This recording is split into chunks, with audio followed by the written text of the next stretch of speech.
Welcome to our channel. And welcome sa atong mga new viewers ug ayaw mo kalimot sa pag-subscribe sa atong YouTube channel sa Radyo Drama Bisaya. O click na lang pud mo sa notification bell below aron ma-notify mo sa atong mga bagong uploads.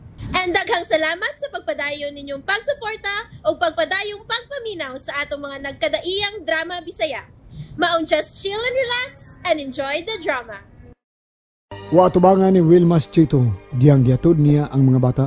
Nagpalimon kini, may gibati kini sa lawas. Ug dito usab sa ospital nga nimutangan ni Mia, gisakitan kini pag-ayo sa iyang tiyan. Aray, masakit na sab. Ginawa ko man si Vitma. Nakiksulti ang doktor niya. Naog dili pagyud ko no mugawas ang bata. Isisaryan ka na lang. Kay nag-dry labor ka na paingon. Delikado ra ba na? Mo nga, okay na lang sab ko nga isisaryan kami ya. Dili ko, ma. Dili ko gusto operahan. Aray, ma, sakit na gyud. Sige, pahibawon ko ang doktor og si Vic. Ari uno na nako. Basin og mauna gid na. Kalmao na ha. Kalmao na. Nurse! Doktor! Nurse! Bye, ma! Tuan na si Yaya o Kuya Lindon sa upos. Nganong naway magkakanaog ha? Napiyaan man akong face towel. Bye! Bye! Amping mo ha! Di magpalabi kiat! Yes, ma! Ako na lang sa tinisapay. Unsa kay buhaton ko nga malingaw ko. Sanay tapo ron. Ngato sa ospital si Fico ka. Ang babae. Nasiguro kung wa na gyud siya maghuna-huna pa nga makikita sa among mga anak.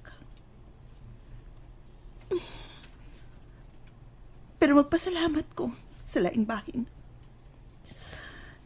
Sakit man nga.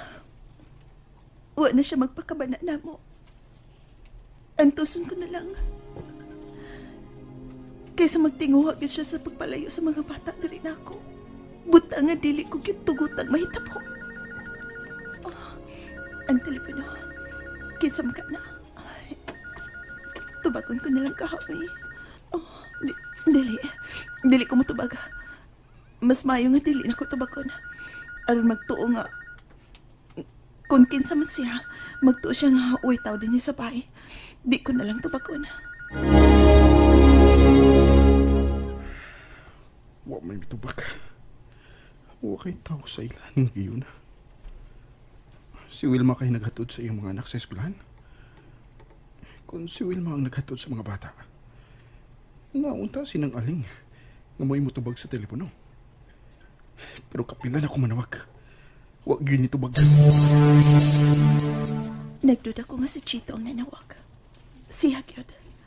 Kay kung si Vic pa, di ni maghago pagsige og tawag. Makikita lang dayon ni sa mga bata dito sa eskwelahan.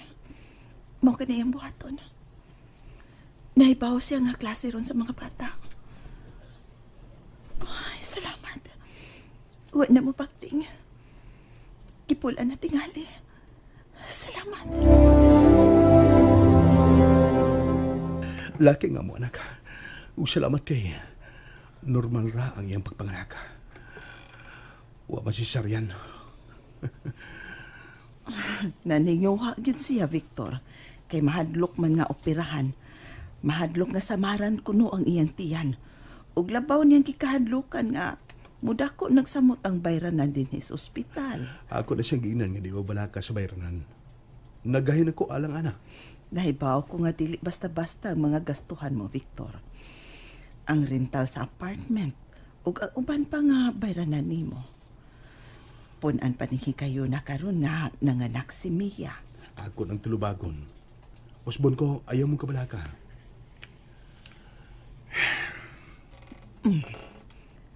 Kalawom gud sa imong panghupaw. May ginahon na lang ko, tita. Ma? Victor, karon nga may anak na kamo si Mia. Hinaot nga mahiusan na gyud mo ning hikayuna. Nga makasal na kamo si Mia. Hinaot pa, Victor. Suwain kong bisita siya. Ipalabay ko na ang pila ka mga adlaw. Pero dili ko mahimutang na dili ni magkasulti.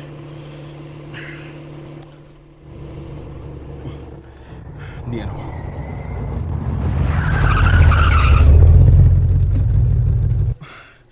Nakakasya. Mingaw man. Mingaw ang palipot. Pero siguro ko nga tuwa ang mga anak niya sa eskwelahan. May klase sila si Jennifer.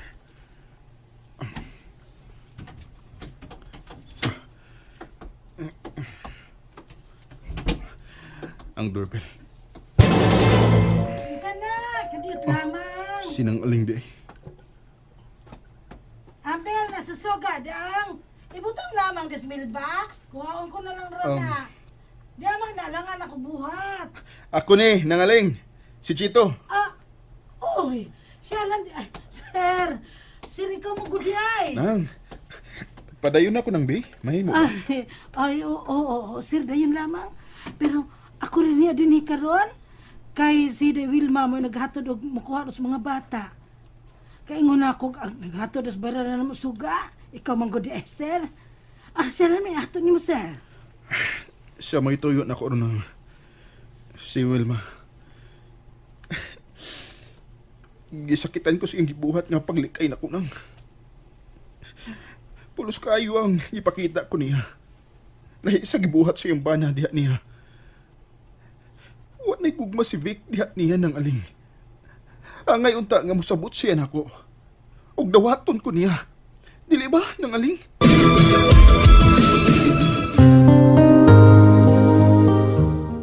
Abi mo kung sanang, gipakaubos ko ng maayo ang akong kaugalingon. Dili ko ingon niini sa mga babae nga miaki sa akong kinabuhi eh. Sultihi siya na nang. Sir. Si De Wilma lang may sultihin ni Ana. Dili siya muhatag o higayon nga magkasulti mi ng bisag sa telepono. Manawag ko, dili po nito ang telepono. Oy. Nakasabot pa ko ba? Kadinhira siya sa bahay. Dili lang siya makikisulti na ko. Kining sir, may gilak ang ba ko? Tingaling mapagod sa prito na ko. Pasensya na good sir. Dili ko makatubig sulti ni mo sir. Sultihi siya nang ha. Kisakitan ko. Dili siya ko makatuo nga wa siya gusto na ko nang. Kay nahitabo na gud mi. Sige sir, napagod na itong pinirito. Excuse me sir, diha ka na. Nang sultihi siya nang ha. Sige, aray na lang ko. Hala, oy, kakalaid bag paminawan. Pero nituguan sa Binoon de Wilma nga nagkarelasyon sila. Ay, pa sila nanghitabua karon. Ni Alina Silbeck og de Wilma, oy. Mura mag-istorya sa teleserye. O di ba sa pelikula? Di ba sa drama, sa radyo? Mura. Seryoso ba kay Sir Chito nga nisulti sa gibati kang de Wilma? Ginoo ka. Pag-ilistahin mo sa inyong uniform mga anak ha. O ihangir na kay kausapan na ninyo masulob. Ibalik pa na ninyo ugma. Ibaw naman gud mi anak, ma. Pembi man ko nang isulti ni Yaya. Basta kausara isulop ang uniform. Ibalik kit ugma. Kay kasman sa kuryente sa washing machine. Ingon anak yun nak. Basta dili pa ganihog ang uniform ninyo, ibalik lang. Si Kuya maay kiat kaayo. Sige na siya tuwag basket. Anya, mapuling tayo ng uniform. Lahi man gud ang maguwang nimo.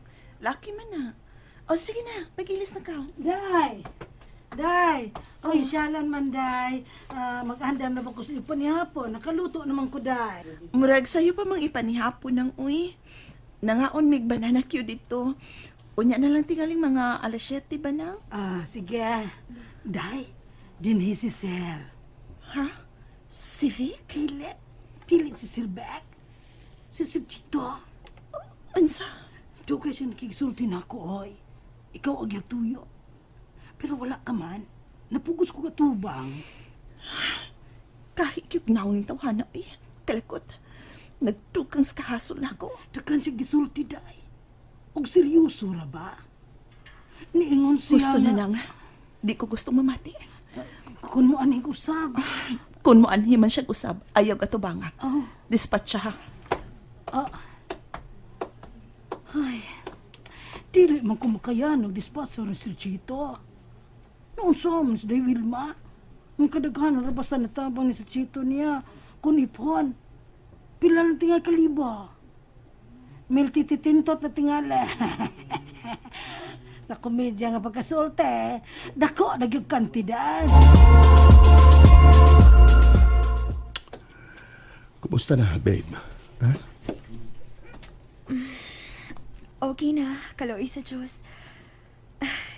Gipaninguha gid nako, babe, nga dili ko masisaryan. Kay mo samot kada kong atong pil.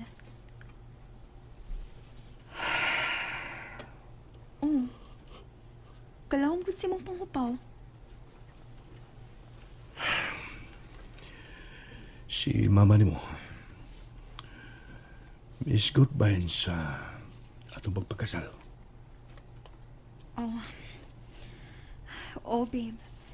Kay, giingan ko man siya nga, basin okay na nimo nga, idungan sa bunyag sa atong anak, ang atong pagpakasal, babe.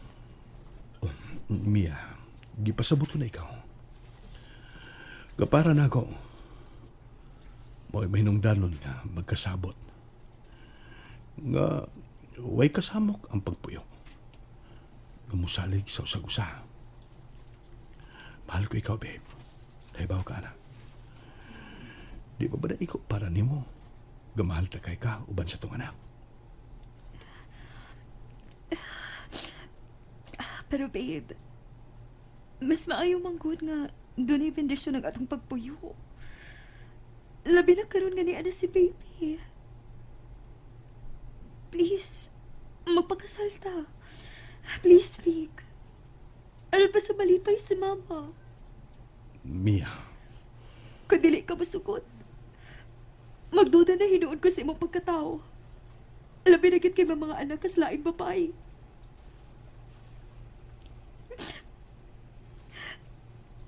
Sultihin na lang hinuon ko sa tinuod, Vicpi. Tugaani ko. And there you have it, everyone. Stay tuned sa atong next episode. Bye!